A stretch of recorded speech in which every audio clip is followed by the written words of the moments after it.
on essaye de participer activement à ce que demain, on puisse avoir dans nos cantines une alimentation saine, équilibrée, qui réponde à des besoins sociétaux.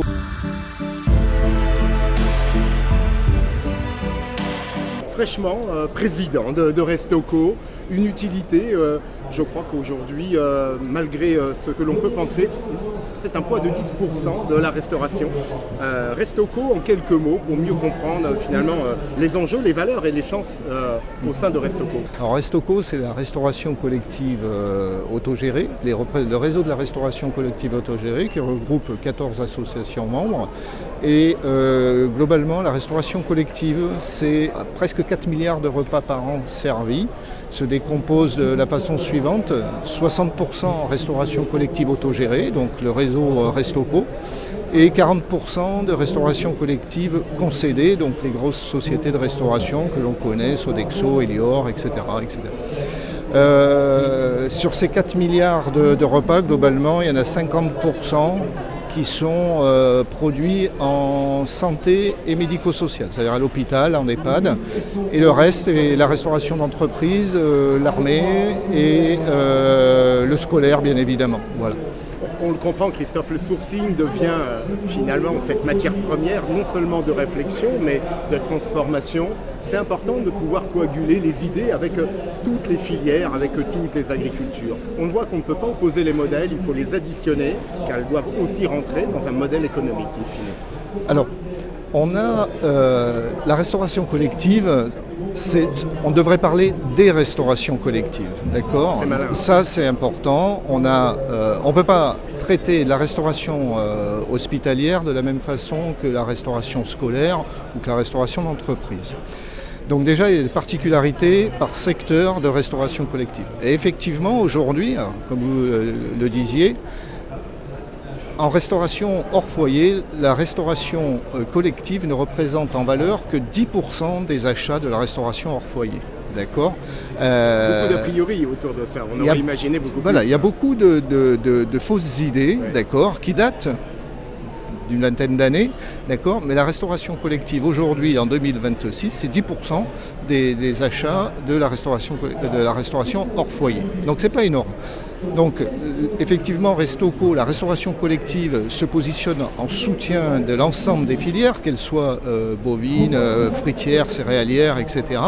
Mais à aucun moment, cette restauration collective ne peut renverser la tendance. Voilà. Alors on essaye d'être des bons élèves, d'accord, effectivement. C'est plus qu'essayer, vous êtes des bons élèves. On est plutôt des bons élèves dans le scolaire, on l'est un peu moins sur d'autres secteurs, d'accord. Mais en tout cas, on essaye de participer activement à ce que demain, on puisse avoir dans nos cantines une alimentation saine, équilibrée, qui réponde à des besoins sociétaux également et environnementaux.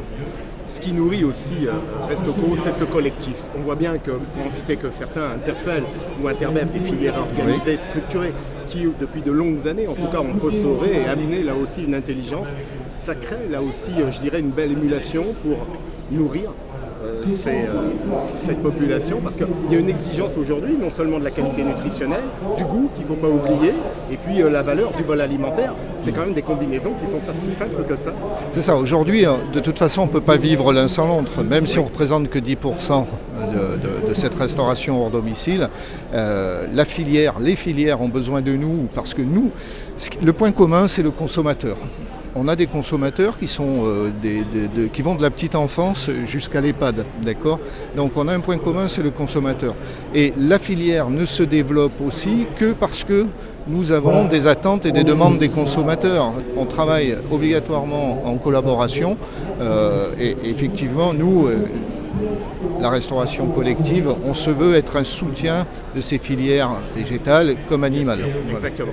Dernier point qui nous intéresse, Guillaume Garot avait, à l'époque député, lancé la loi Egalim, oui. 1, 2, 3, 4, et effectivement, comme toute loi, oui, elle évolue, elle se structure.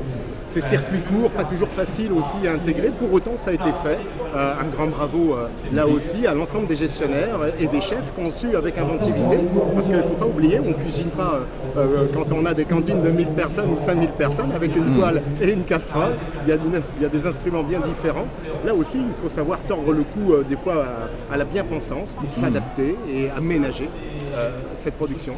Oui, alors là, effectivement, on a la chance d'avoir en restauration collective des vrais professionnels qui sont passés d'une restauration collective compliquée Oui, il faut à le dire, une restauration collective complexe. Parce qu'effectivement, on avait des points sanitaires, économiques, budgétaires, etc. On est venu rajouter des sujets environnementaux, de souveraineté alimentaire, d'achats locaux, etc.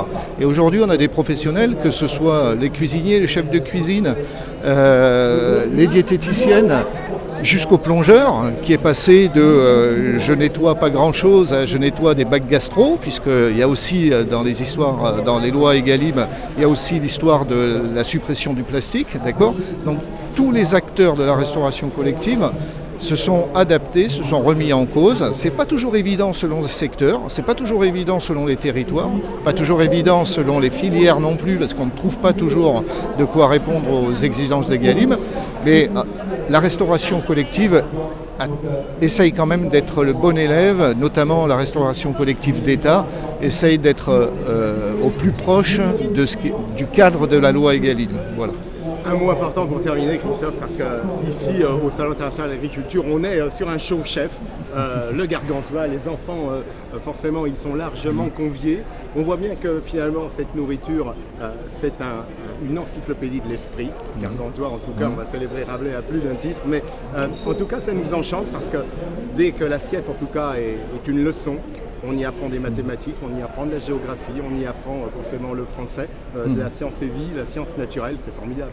Alors, le repas, c'est un moment à la fois de convivialité, de plaisir, mais c'est aussi un moment qui est un moment de soins au point de vue sanitaire, d'accord ? Et ça participe, notamment en restauration collective, à l'équilibre alimentaire.